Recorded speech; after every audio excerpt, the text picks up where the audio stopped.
I was a customer when I was at Ellie Mae, which is now ICE Mortgage Technology. We adopted Content Stack, and you really just solve some of the problems that I just spoke of. As a head of marketing, I was looking like, how can we increase our digital presence? How can we make it better? How can we drive more traffic? How can we drive more conversions? And how can we do that without hiring a whole bunch more programmers and a whole bunch more content generators? It was really one of my steps into ending up here, which is kind of an interesting journey.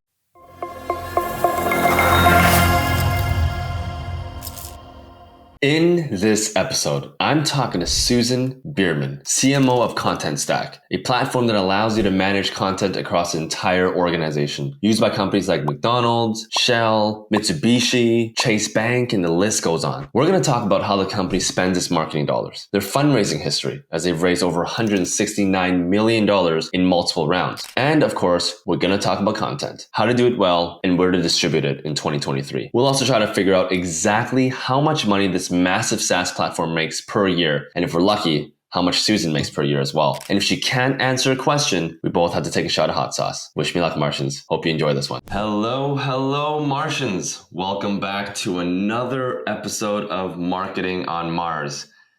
Today, we have Susan Beermann. She's working with Content Stack. She's currently the CMO of Content Stack. It's a company that's doing some pretty incredible things. How they describe it on their website is that they're empowering marketers and developers to create composable digital experiences at the speed of their imagination. I'll let you guys decide what that actually means. I'm going to get Susan to describe that because I have no idea what that means. But they've been growing tremendously. They started in 2018. They've grown to over 500 employees already, fully remote. They've raised a lot of money to date. So we're going to get Susan to dive into all of that. But first of all, Susan, thank you so much for jumping on the show. Thank you so much for inviting me, Simon. I'm really excited to do this. I've got my hot sauces all lined up here. Okay. I've got 3. Do you want me to show you what I've got? Yeah, let's do it. So I'm at the last couple of drips. As you guys know, I've been using this for the last 20 episodes. Yeah. I'm almost done this. So what do you have for your weapon of choice today? Well, I have the good old Tapatio. I'm not sure where we got this one. It's called Valentina from Mexico. And then this is a unique one. It's from Frog's Leap, which is a winery in Napa Valley in Rutherford, actually. And it's called Peach Heat. So it's made out of peaches. So, and Simon, I want you to send me your address and I'm going to send you a bottle of this. Yeah, please. What's in it? Like habanero or? Hell if I know. Organic peaches, apple juice, orange juice. Oh, it sounds like more fruit. Yeah, sounds vinegar, more fruity water, fresh ginger, chipotle, chili, garlic, and cayenne. Okay. So it's probably going to be in the lower end, but maybe I'll let you decide. But we usually start off the show with a shot of hot sauce. So we'll do that. And the theme, as I've told you, going to be asking you tough questions in marketing. We're going to try to figure out how Content Stack grew from 0 to 500 employees. We're going to dig into all the secrets. And at any point you can't answer a question, we both take a shot of hot sauce. Sounds good? Oh boy, I might be doing a lot of this. So I'm going to try this one first. Hopefully we'll get my blood pressure revving and we'll go from there. And then I might wimp out and do the peach for the rest of it. Okay. Cheers. Okay. All right. Cheers. Got some hot sauce here. Oh, holy moly. How's that? I don't know that I'm able to talk now. All right. I'll talk for the rest of the 30 minutes. All right. It's got a lot of flavor, but it's got a ton of heat. Oh, yeah. It's hot. So, Susan, tell us a little bit about kind of your background. I'm looking, one of the reasons why we're so excited to have you on, your background, you're very experienced in the field of marketing. You started off at Microsoft and then moved over to Netscape early days. And you worked for a ton of different companies at a high kind of CMO exec marketing positions. You're also part of a private network called Chief. You seem very involved with the community, and then you joined Content Stack just earlier this year. So not too long ago. In December. Tell us about your journey. I mean, I probably did a horrible job explaining your journey, but tell us a little bit about Susan and your journey in marketing. Well, that was pretty good, actually. So I got my college degree in economics, so I had nothing to do with marketing. In fact, I think I took one marketing course, and it was a summer school course, so it was a abbreviated version. But anyway, I ended up starting my career actually in sales. And so I sold for IBM for many years. And then I made a conscious decision that I wanted to get into marketing because, like all salespeople, I thought I could do marketing because that's easy. And then I got into marketing at Microsoft and realized how complex it is, but how wonderful it is. And so I really found my tribe and my calling, and I really jumped around a lot within Microsoft, just gaining experience in marketing and trying to learn everything I could. And from there, I've worked for a number of companies, from early stage startups to mid-sized companies to public companies. Helped take 2 companies public, which is a really amazing experience. And then I'm back to startup land now here at Content Stack. So I joined just last December. And so I guess I'm coming up on 4 months now, and it's been just a fantastic opportunity and a fantastic journey so far. Yeah, I see that you kind of jumped around a little bit. You were in Washington, Yes. Redmond, Washington, early days in Microsoft, and then you moved to California, San Francisco, and I believe ever since you've been in California. For the most part, I did a stint in New York City. My last role at Nowbex, I was in Portland all the time. I didn't move there, but I pretty much lived there. And it's nice to be back home and working for a company that's really 100% remote first. Although we do make a point of getting together a lot. So it's really, for me, it's such a great combination. The way that Content Stack has approached it in terms of allowing us to work from home, but also having the budgets to get together and have some face time as well, which I also think is important. So it's a really good balance. How do you feel about this whole remote world? I mean, for me personally, I haven't been in marketing for as long as you. Yeah. I worked in office in marketing for a year, maybe a year and a half. And then I was fully remote from there. I've been remote for the last 5 years. But you started off like everything was in office for most of your career, and now all of a sudden you're switching to fully remote. How was that weird for you, or do you fully embrace it? Yeah, I mean, I think when the pandemic hit and everything shut down, I mean, gosh, who couldn't say that wasn't a weird time? It's certainly not anything I anticipated in my lifetime, although I know I had done some crisis communications exercises around a pandemic. And I remember at the time thinking, like, this is sort of such an unlikely scenario. Why are we focused on it? Well, yet again, there we were. And so actually for me, it ended up having a silver lining because I was in Portland all the time for my role when the pandemic hit. And it was really nice just to come home and be home.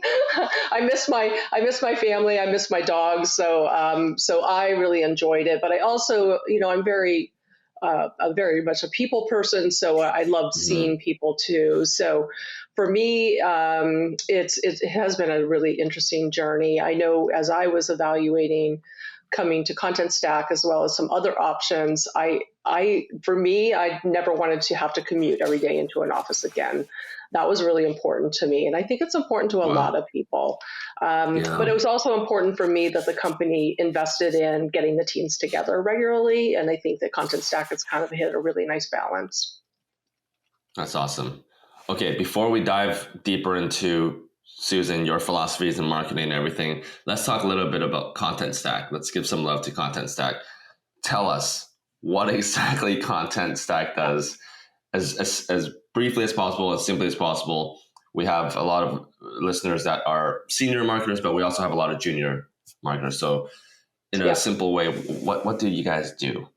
Yeah. So at the core of our solution, we're focused on helping our customers create great digital experiences. There's Mhm. not a customer or a company out there that isn't at some level talking about transformation, digital transformation, and how to use digital technologies to create great experiences for their customers. And so that's really what we do. And so we started out as being a content management system. So think of WordPress, think of Drupal, think of Sitecore, so on and so forth. There's a whole bunch of legacy Mm.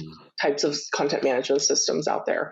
And our company's unique differentiation is that we came out with what's called a composable solution. And that enables you to actually put different components together to, from us and from our partners and other companies through simple API integration and build a really customized, unique digital experience for companies. So if you think about going to a website or looking at content on your phone or even content on a digital Right. billboard at the gas station pump, etc., there's content and visuals and things being fed to us at all these different channels, omni-channel. And you need a content Mhm. management system and a digital platform and able to create that content and then deliver it to your consumers. So that's what we do. So is it kind of like a WordPress, but on steroids because you can create Exactly. content for various different channels, not just for one CMS, but across everything, Yeah, I across mean, the a lot of different advantages of the channels? composable architecture and our solution, because we're very focused on large enterprises, is that we can do it quickly and at scale and enable our customers to deliver these amazing digital experiences for a fraction of the cost, reducing developer time, reducing the content production time, and just get to market faster and create competitive differentiation. So we've got some great brands of customers, everybody from Asics, the athletic shoe manufacturer, Chico's, which Hmm. is another clothing line geared towards women, Iceland Air. We've got other airlines. We've got, really a lot of the Wow. big retailers, e-commerce companies, as well as some technology companies. Um, uh, Financial services, healthcare, so on and so forth.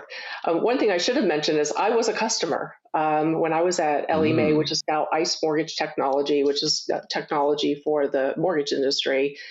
We adopted content stack and you really just solve some of the problems that I just spoke of. And so as a head of marketing, I was looking like how can we increase our digital presence? How can we make it better? How can we drive more traffic? How can we drive more conversions?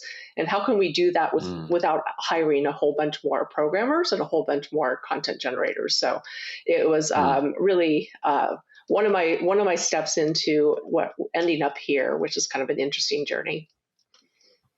So because when you were at Ellie Mae, that was like 20, I guess your overlap with Content Stack would have been 2018, 2019. That was a very early stage. So you were part of like their beta program or something? Like how early on were you?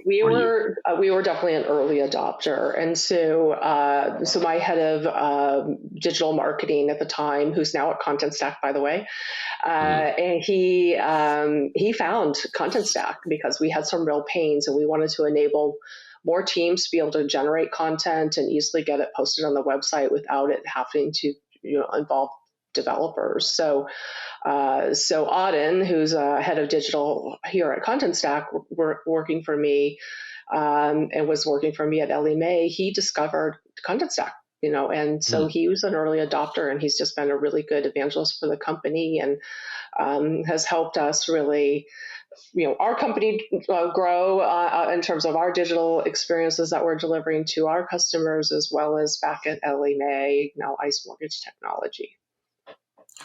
Maybe we should talk.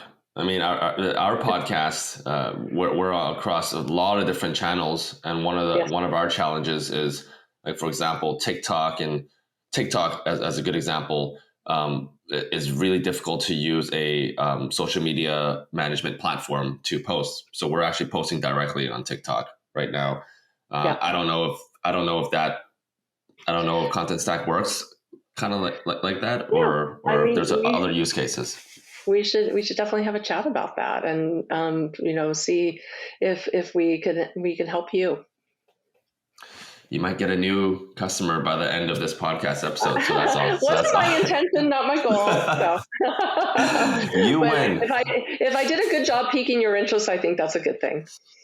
That's very good. That's very good. From super confused to now, take my money. That's where you went through a whole journey. I earned my keep today, and I don't have to take a hot shot sauce or shot of hot sauce. Oh, I can't say that. Oh, well, we'll see. We'll see. Okay. So, hot sauce question number one. I've been very curious because I saw on your LinkedIn that you guys have raised some money.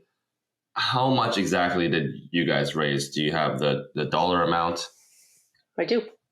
Yeah, so we raised our Series C in December, actually right before I started. And so that was great. And it's a total of 169 million thus far. Insight Partners is our lead investor, along with Georgian. And then we have two other investors, which are Illuminate Capital and Gingerbread Ventures. So four different investors, with Insight and Georgian being the lead, particularly in that last round. Okay. Oh, wow. So already Series C, 169 million raised. How much was that last round that you guys raised? The Series C round? I don't have that at my fingertips, but I can. Yeah. So. It said, online it said something like 80 million. Hot sauce now? Yeah. I mean, you answered everything, so there's no hot sauce questions. I think it was like 80 million or something I saw online. Yeah, hold on. I have it here, but I'm really bad at recalling numbers off the top of my head, which is funny because so much of marketing is numbers. Anyway, it's out there in the news, and I just don't recall the number off the top of my head, but the last round was a healthy round, and we're in really, really good shape. I think companies are struggling with raising money right now, and we're really, really lucky and fortunate that we have investors that keep investing with us because they believe in us, and that we were able to raise that money, before the recession. Well, I guess we don't technically call it a recession, do we? It's like, are we or aren't we? Can somebody make up their mind? But feels like it. Yeah. No, exactly. It's like, a lot of teams are forced to do more with less now because, strapping on is a recession. But it's interesting when you talk to one person and it's a recession, we talk to another person and we're doing fine. We're doing great. So it just seems like the good companies are doing well, and companies that haven't adopted to, current day marketing strategies, maybe they are struggling. But I see now on your website, it is indeed 80 million for your Series C. Thank you. No problem. Okay, so let's talk a little bit about marketing. You haven't been at Content Stack for super duper long, but you do know what their marketing stack is. Where do they spend most of their money? Like, what are your top marketing channels right now? Well, our top marketing channels are digital. And we have a fair amount of investment in I'll call it account-based experience versus account-based marketing, because I think that we need to shift the language with that, because it's not a marketing motion, it's a go-to-market motion. So that's a key area of focus. I think it's really through all the digital marketing would be the lion's share. And when I look at where we're really driving the most leads and pipeline, it definitely comes through our digital channels, as one would expect. Certainly digital has been key. I've been a CMO of 3 companies now, and that's always been the number one performing channel. I actually call it our number one salesperson, which, pisses off salespeople, but that's okay. Makes them a little bit more competitive, right? And, and then, now that events are back, we're starting to invest more in events, and we've got a big customer conference coming up in May that I'm super excited about, as well as, we're at a lot of regional events. We're an international company. We went pretty broad internationally, as a fairly young company. And so, that's an opportunity, but also a challenge, just trying to, reach all these different markets and do it in a way that is cost effective. Yeah. Okay. So you got, so what I hear, if I were to summarize, you got account-based experience or marketing. So kind of sales, you got digital, and you have events. Are those the top 3 channels? I would say those are the top for you? three. No, I mean, Okay. we're definitely investing in building our brand, public relations and Right. thought leadership, as well as analyst relations too. I think that that's been really important to us. Gartner and Forrester cover the space, and so that's been a really great, getting really nice placements in their magic quadrants and waves ends up being also a really good lead generator for us too. Not and Yeah. on top of building our brand. Yeah. So give us a sense of how much you guys are spending per month or annually in terms of your Yes. marketing budget, if you lump it all So up. annually, programs and people is probably about a 50-50 split. And then let's just say it's 8 figures. I can't tell you exactly what it is, but I think we have a nice budget to do what we need to do. Of course, in my whole career of marketing, which has been very long, I've never had enough resources. So, there's always, that challenge in terms of making sure that we're prioritizing and that we're doing a really, really good job of measuring everything we do so that we can see what's working. And if it's working, double down on it. If it's not working, like cut the cord and move on to something that is working. Yeah. Yeah. So I think we're going to be doing our first shot of hot. Can you see the light? Yeah. Does that mean Yeah, you it's can't hot see the sauce light. time? What? That means it is hot sauce time. Okay. So marketing budget, not shareable. Totally cool. 50-50. We said people and programs, 50%. Yeah, roughly.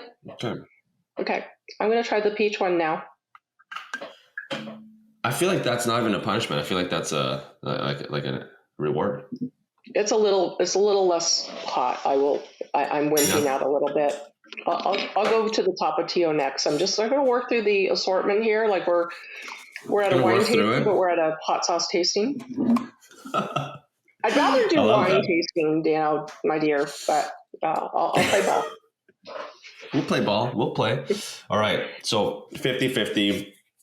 You said a nine-figure marketing budget, undisclosed, but 9-figure, 8-figure, 8-figure. Am I doing my math right? That's like 10 million plus. Am I doing my math right? Yep. Right. 10 million plus. Okay. So it could be between 10 million and 99 million, somewhere in there. Could be somewhere between. Do you think it's on the higher end or on the lower end of that number? Lower. I mean, I think we're given this uncertainty in the market, we're being conservative, right? We're being careful, and particularly with people, we don't want to be in the news with having to have a layoff. We haven't had a layoff, and we don't ever want to have to do that. So we're just being really prudent about not overhiring and doing what we can. We definitely are expanding. If you go on our website, you'll see a ton of open positions. I just actually filled. We just brought on, a whole bunch of new BDRs, as well as, several key roles in marketing that were gaps in the organization that we wanted to fill. So I'm super curious. You got about 500 employees on your team.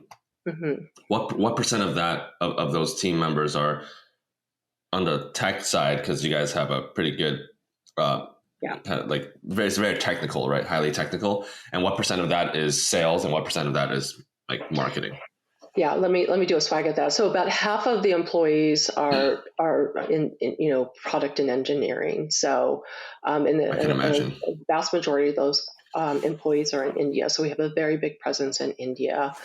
And then I would say sales and marketing is another 200-ish employees. So, and then the rest is, all the other functions. And when I look at sales, that's including our services and support, as well as, our sales organization and systems engineers, et cetera. In marketing, we've got all the functions of marketing globally, as well as the BDR team, the business development team, or the lead generation team. How large is the marketing team, would you say? It's about strictly 50 people. Marketing. Yeah, it's about 50 people. So, which is great. And that makes sense because usually, the rule of thumb is 10% of your revenue goes towards marketing, right? And so you got 500 employees, 10% is 50 in marketing. That kind of kind of checks Yeah, out. The math it's checks in out. line. It's in line. Okay, so I want to dive in a little bit into all of these different marketing channels. Let's start with account-based marketing, or as you call account-based experience. What do you think have been your top learnings from this channel? So I think, it's a journey, right? And I think, yes, there's a technology component, but it's really a strategy, right? And I think that Mm-hmm. the key learning here is, you buy a platform, but that's not enough. You've got to really do change management and get alignment across the marketing, BDR, and sales teams. And so, and I think that we have good alignment right now, particularly marketing and the BDR team is really, really well aligned. And then, and we do have alignment with the sales organization as well. I think, as with anything, it can always be better. And so I think this year is like, okay, we've got a really great base. And how do we just make sure that we are really just a well-oiled machine and coordinating the plays between here's what marketing does, and then it's passed here to BDRs and it's passed to sales. And what is each person or each team's relative playbook, and how do we make sure that those handoffs are really, really smooth and that everyone is on the same page? So How does it work with content stack? Like, which part does marketing touch, and then what happens during the handoff, and then Well, how does so the it all starts process with work? really identifying who's your ideal customer profile. So what's your ICP, and so what is the universe of customers, target accounts that really fit that ICP, who are likely to buy your stuff, and they're in markets that we can serve. So it's starting there, and then it's looking at that intent data. In our case, we use demand base, and then we use some other intent tools as well.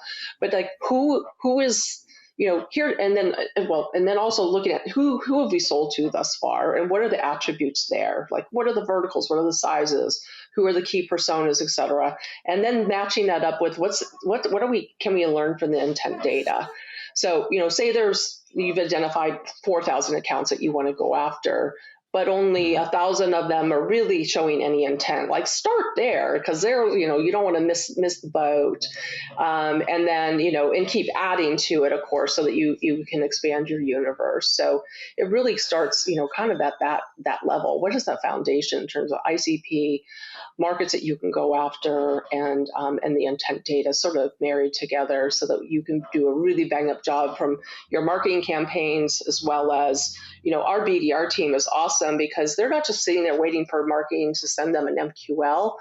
They're looking at the intent data, and they're reaching out to companies and trying to figure out, like, who in this company is the buying circle? What's going on here? They look like they've got a lot of intent. They're doing a lot of searches on our key terms or our competitors or our company, and they're very proactive in reaching out, with going after them, as are our AEs. Yeah, it sounds like you guys are very your sales team is just is very strong, and that's kind of like your secret sauce, right? You Yeah, I got think so.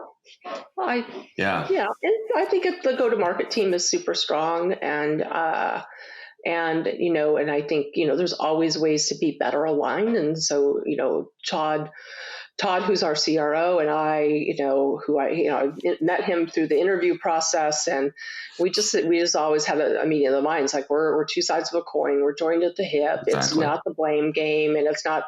I think sometimes you can get into these battles of, like, teams trying to take credit for things or anything like that. And so we really tried to not use that language ever in our organization, because at the end of the day, even though I have a target for marketing originated pipeline, at the end of the day, I care about the total pipeline, and are we building enough pipeline for us to make our bookings goals? And so really instilling that mentality in our teams, that's not trying to take credit. And by the way, ABX kind of blurs those lines too, because if you're doing a coordinated play, it doesn't really matter who originated it. I mean, there's some value in knowing that to measure ROI on marketing spend that I don't want to lose. But at the end of the day, like, we have a target number for new pipeline that we want to generate every quarter. And I'm focused on what's that holistic number, not just my marketing piece. Right. Yeah. And that's so important for the CRO and the CMO to be aligned on that. Otherwise, right, you're going to get into the blame game. You're going to get into like, oh, well, we got all these MQLs, but the conversion rates from MQLs is low. So you guys are not doing your job and all that stuff. And then they're going to come back and say, well, the MQLs you brought on were not high intent. And then, you hear that all the time. And I've been part of teams, and we've all been part of teams that does that. And it's just so important to be aligned, right? Yeah. And my general philosophy is we have enough competition out in the market. Like, let's use our energies fighting them, not fighting internally, because fighting internally is just a suck of time, a suck of resources, a suck of energy. So let's play well together, and let's worry about, using our competition skills at attacking the competition versus one another. Exactly. So can you boil down your go-to-market strategy for us, or do you have different types of go-to-market strategy depending on your persona? Well, yeah, we do. I mean, from an overall marketing strategy, may all start at the 1,000-foot view, and we can go down from there. So there's really kind of 5 key areas that we're focused on. One is scaling the company. We grew at a very rapid pace over the last couple of years, and we want to continue to do so. And of course, that gets harder every year as your base of revenue is higher. So, with that said, we're not slowing down. So that's key number one. And so a lot of the demand gen strategies, revenue marketing, actually, I refer to it as really around how do we scale this revenue engine and not only hit our targets but blow the doors off of them. I think that the other thing is really it's this composable digital experience category is somewhat new. And so it's building awareness as to what does that mean? Like you were like, I don't know what that means, Susan. So we need to educate the market on there's a new and better way to do things, and, creating a category and leading that category. So that has to do a lot with, raising awareness and making sure that our customers or prospects know that there's a better way, and to consider us as one of the vendors that they evaluate as they're making any sort of digital investments. I think another is just getting the team, the culture.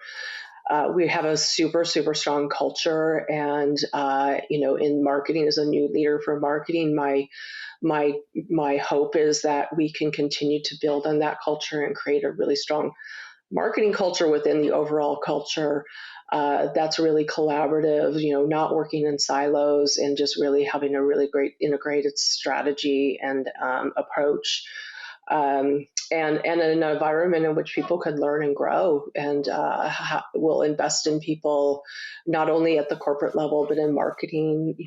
I've got budget assigned to really invest in my leaders and my team to make sure they're up on the latest technologies, and they're up on the latest marketing techniques, et cetera, because it's it's a quickly evolving landscape.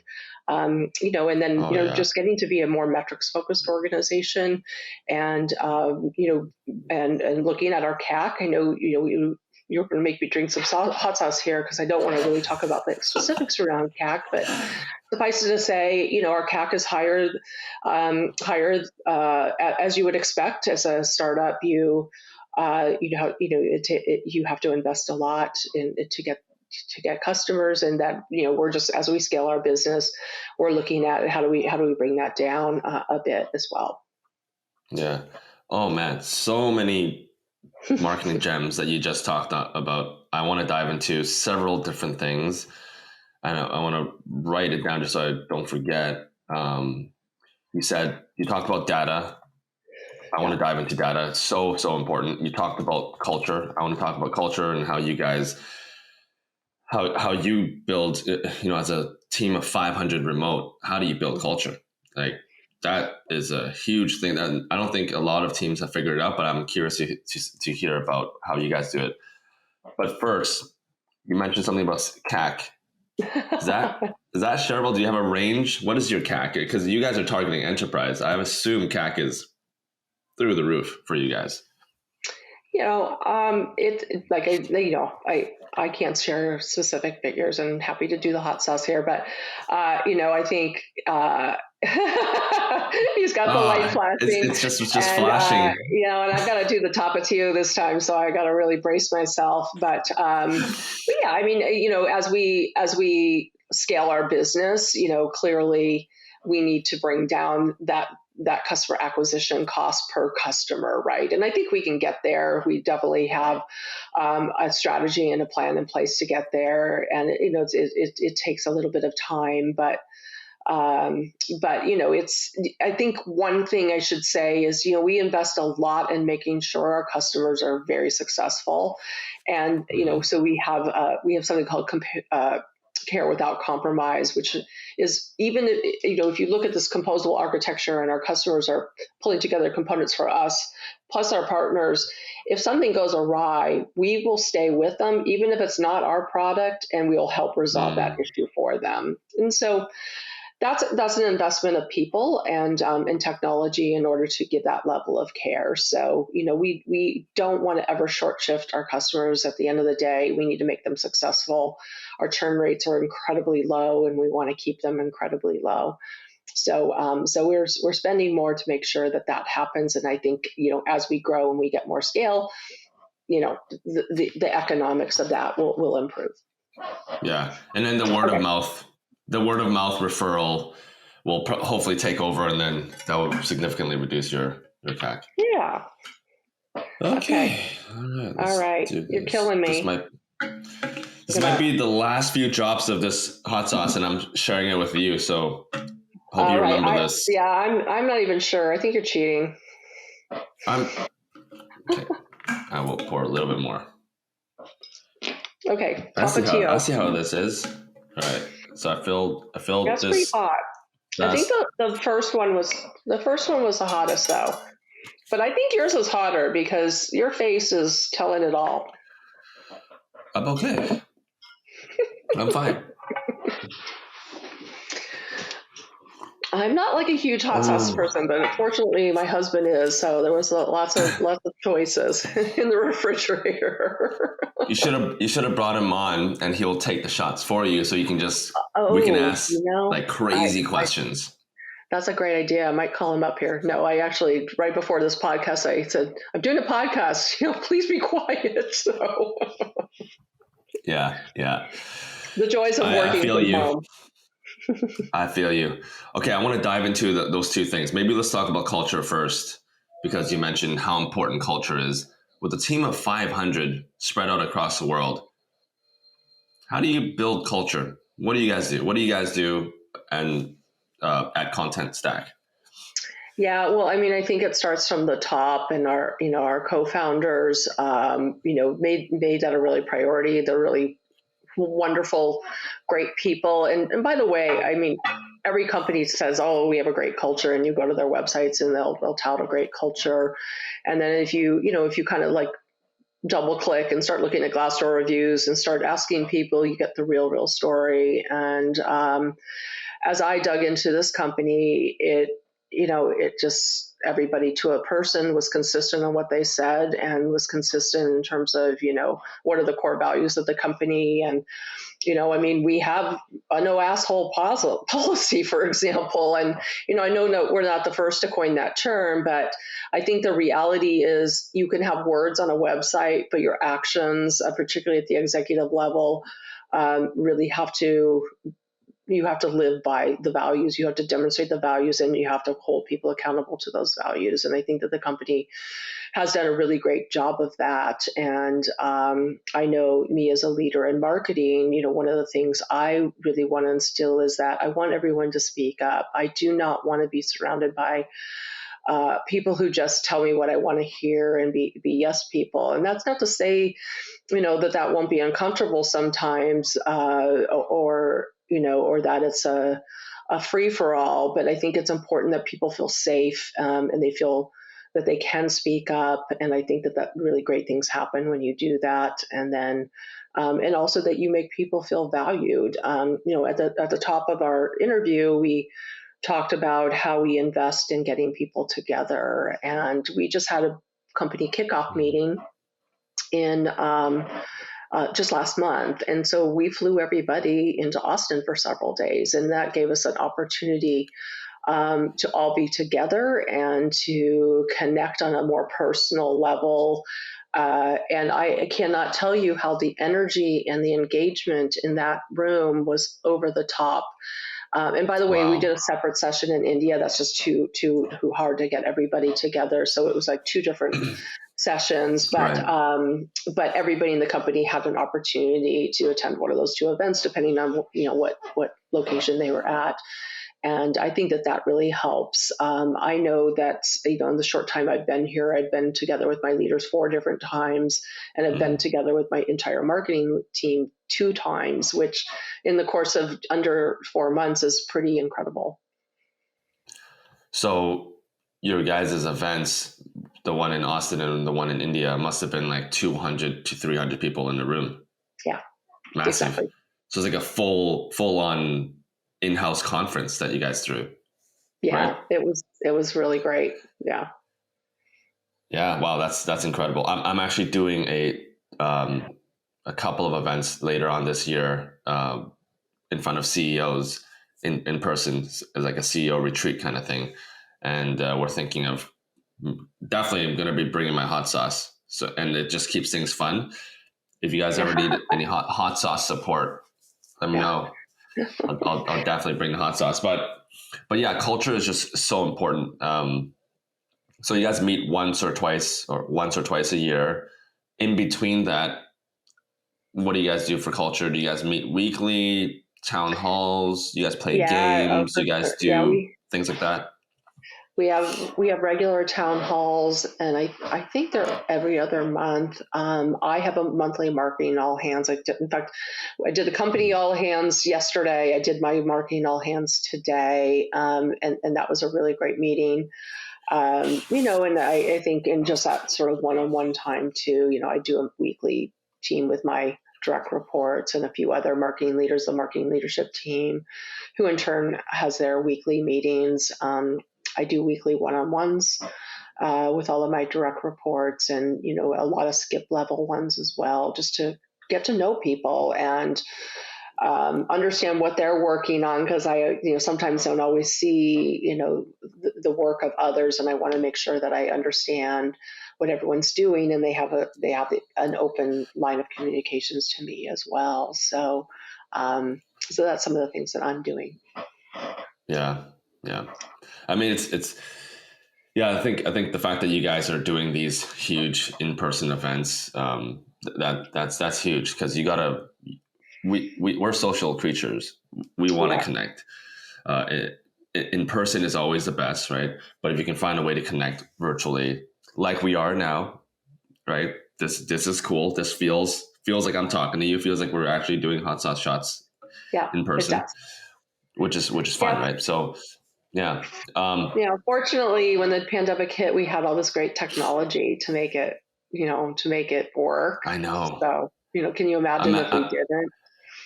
Imagine this was 10 years, 12 years ago, pre Zoom, Yeah. pre G Meet, and we're literally just stuck in a room. Right. On phone calls. Like, how would that? Oh my God, I can't even imagine. Yeah, let's not go there. Let's not go there. Let's not even talk about that. Let's keep the positive energy. All right. So the other point that you mentioned that was critical for your go-to market was data. I read it. I read an article recently. It was by was it by Marketing Week? I think it's called Marketing Week. They did a survey. They surveyed a bunch of B2B and B2C companies, and they said more than 40%, I think, or 35% of the survey answers said that lack of data and analytical skills is the biggest skill gap in their marketing department. I want to hear your thoughts on that. Just on that one comment, like, what do you think about that? Do you agree?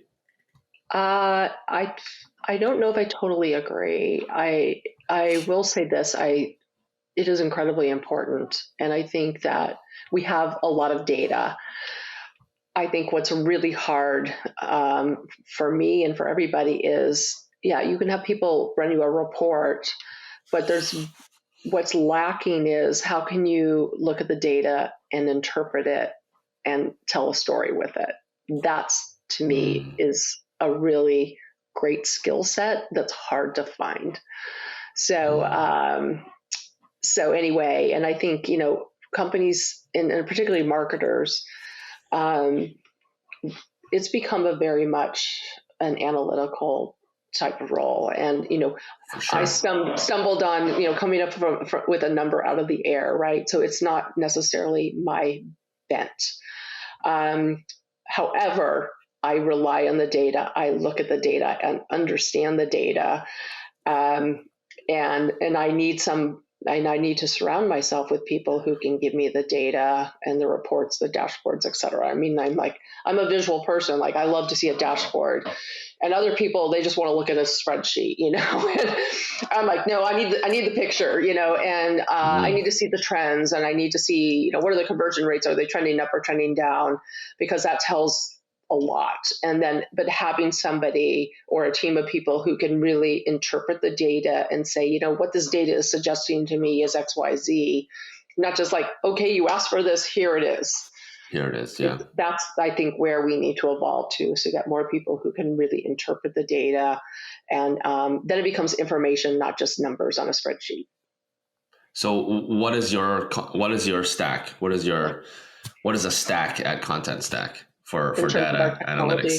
Yeah, yeah. So we have Salesforce, Marketo, Demandbase are the big things. We're using Groove. Um, there's a whole bunch of digital tools we're using on the website. Of course, we're using our own technology. And so we also have Tableau to help us with that heavy duty analytics, et cetera. So I'm currently don't have a dashboard in Tableau, so that's one of my priorities is to work with my marketing ops leader as well as our business systems group to come up with the ultimate. Actually, I said CMO dashboard. I want that, but really what I want is a go-to-market dashboard. Again, back to that sales and marketing alignment. It's the one source of truth that Todd and I look at. Todd, the sales leader, and me, and our teams are looking at, so that we can sort of see the whole picture. And if you were to create like an ideal dashboard, your go-to-market dashboard, what kind of data sets would you want to have on that Yeah, Tableau so I think dashboard? it's a combination of all the ABX sort of things that we can see. How are we progressing accounts, and through that lens, as well as the traditional demand gen funnel stages and the conversions around there. And being able to slice and dice it by product line, by new Mm. customers versus cross sell, upsell, expansion. What's our partner contribution? Because we have a really great ecosystem of partners who refer business to us. That's quite healthy. And then looking at that regionally too. So, I mean, as a global leader, I could look at just, I'm meeting my goal, but if EMEA is starving and North America is getting all the leads, that I can't really say that I'm successful. So I need to be able to really drill into are the various regions and countries, quite frankly, and territories getting the right amount of love and feeding from the marketing side of things. Yeah. I mean, like you said earlier, our main roles as marketing leaders is to get comfortable with the data because there's just so much data, right? And if you almost have to live and breathe in the data, and in order to create that story, and not a lot of people can do it because not a lot of people are comfortable just swimming in loads of data all the time. How often, as a CMO, how often are you looking into the data? Every single morning, every other Well, day, or multiple multiple times times a per day? day, particularly as it gets to end of month and end of quarter. I'm Yeah. constantly, I probably have about 12 different dashboards that I'm flipping between. I'm trying to consolidate into a few so I don't have to flip around so much. But, so I'm looking at it constantly. And I think, with the team prior to my being on board, they didn't necessarily look at the data, and so it's a part of every, like, for example, my leadership team meeting. We start with, okay, let's review the metrics and how are we tracking. I did that with all of the marketing team today and our monthly marketing all hands, and then personally, I'm in the data a lot. I just survived my first board meeting, and our board wanted a lot more data, and so You did it. my marketing operations leader, I said, look, we need to go back and have historical data and trends for all these key areas. And so it wasn't everything that the board ultimately wants, but it was a big step towards what they are expecting us to show them. Yeah. Yeah. No, it's incredible. Okay, we're running up into, I think we're at almost 50 minutes. I want to learn a little bit more about you and your background, because obviously Okay. by now we know that you have a very impressive background. You're doing a lot of cool things with Content Stack. We learned a lot about Content Stack. Talk to us about kind of your biggest inspirations, like as you were leveling up your career from a junior marketer to a mid-tier marketer to now CMO, VP. Were there people along the way that kind of influenced you and guided you along the way? Oh, for sure. So many people. And I think, starting with my parents, and I think my parents instilled a very strong work ethic and, desire to kind of reach for the stars. I think was started with my parents. And in fact, I guess I recently, my sisters and I put together a book for my father of his life. And, there's a thing called, Wow. oh, what's it called? Oh, well, anyway, it's an online thing. And basically, we gave him a question every week that he had to answer. And then we had to write a chapter about, how we felt about our father. And the title of mine was, he's my hero. And I'm not a daddy's girl, and he's not a warm and fuzzy guy, so that seems like a bit of a stretch. But at the end of the day, when I thought about my journey and whatnot, it was really my parents who instilled a lot of that drive in me, and and pushed me and my sisters. So I would start there, and then through my career, I've had a lot of mentors. Typically bosses or, maybe one level above, as well as, and as I've gotten more along in my career, I think I lean heavily on just my peer network of other CMOs. It's great. Chief is a way to tap into that, as well as some of Right. the CMO Right. communities.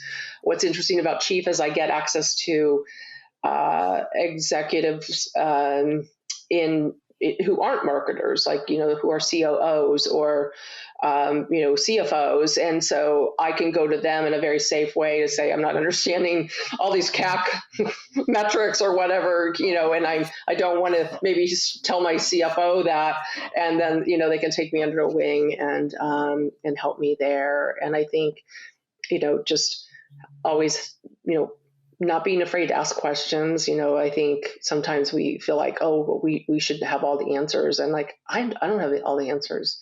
No one has all the answers. And actually, if you think you do, you should probably rethink about it. And so it's really good just to be curious and ask a lot of questions so that you can learn not only Yeah. from people above you, but even people below you. Yeah. Oh man, so many good things. Yeah. I first of all, I totally believe as soon as you think you know everything, that's probably the end of your career, because marketing is changing every 2-3 months. YouTube came out with an algorithm change just Right. 6 months ago. If you think you knew everything because you're in YouTube since 2010, you're done, because everything has changed. Like shorts play a huge percentage of a lot of the views for YouTube now. So if you're not on shorts, and you're stubborn about that, and you're like, no, this is long form. Like that's one example, but yeah, just I think that's the key. I love that. So would you say that your dad pushed you to be the best, or what about your mom? What role did your mom or Yeah, like other family definitely. members play? Yeah, definitely my mother too. I didn't really mention her, but my mother didn't go to college, and I think she had some insecurities about that. And so she really wanted my sisters and I. She always worked though. But she was in an administrative. She was a secretary, is what we called them back then. And she didn't. She wanted us to go to college, get degrees, and her term, not mine. There's nothing wrong with being Yeah. administrative, but she did not want us to have that same path, and so she pushed us pretty hard, and she was pretty critical. But I'm super proud of her because I think it was the year after I graduated from college, and I'm the youngest. She graduated from UC Berkeley with a degree, Mm, yeah. so she got there. Um, yeah, no, that's awesome. So when people are Um, like, "Oh, I'm too old to go to school," it's like, no, you're not. You know, no, founder of McDonald's started when he was 50, right? or like something like that, or I think maybe even 60. Yeah. It's crazy. So last question, and then we'll almost near the end. Is there anything that keeps you up at night nowadays? I know you just started in your role at Content Stack. Is that what keeps you up at night? Or are you thinking about AI? Are you thinking about different things? Or the Tableau setup that you want to create? Like, is there anything that like keeps you up and you think about a lot nowadays? Yeah, I mean, we didn't talk about AI, but that's just a huge topic, not only for us internally and in the marketing team, but also with our customers. And, we just announced a chat GPT integration into our content management system that we sell. So I don't know that that's keeping me up at night. I'm just fascinated by it. So I'm just kind of like a little sponge trying to learn as much as I can and getting my hands on different tools to figure out what are the possibilities here. I think the only thing that keeps me up at night is making sure that um, there's so many things to do, right? The world of marketing is very broad and vast, and our market is very broad and vast. So it's just a matter of uh, making sure that I'm making the right bets in terms of where we're investing and where we're spending our time. And inherently with that is you have to say no to some things, and sure as hell hoping that we're saying no to the right things and yes to the right things. Yeah, exactly. Okay. Well, we'll do one last shot just to say bye. Okay. And I'm not gonna wimp out. I'm gonna do the hottest Oh one. God. Okay. All right. Okay. All So, right. I might actually. This might be the last drop. Oh, it's there's just a really little bit there. left. Okay. All right. All right. Whew. I've got a stomach All ache right. now. That's great. I don't have a stomach anymore. Yeah, I can't feel anything It's anymore. gone. It's gone. All right. Thank you so much, Susan. It's been awesome. Great guest. And so many gems. If we want to learn more about you or Content Stack, what's the best way to follow along the journey? Yeah, I'm on LinkedIn as well as contentstack.com. Would love to connect with you. And thank you very Cool. much for having me, Simon. That was really fun. It was great talking to you Yeah. today. Yeah, no, we'll definitely have to. As soon as I'm going to upgrade my hot sauce soon, and maybe we'll come back for round two. Maybe when you get to the year mark at Content Stack, we'll get you back for part two Sounds great. for the series. I'd love that. All right, thank you so much, Susan, for joining us today. Thank you. Hey, I hope you enjoyed that episode. And if you want to learn more about marketing, just hit that subscribe button and check out all the other videos we have with CEOs, CMOs, and founders. We post weekly here, so this way you won't miss any future episodes. Also, you can leave me a comment down below on what you think about this episode and also what else I can do or ask to make the show more fun for you. See you later.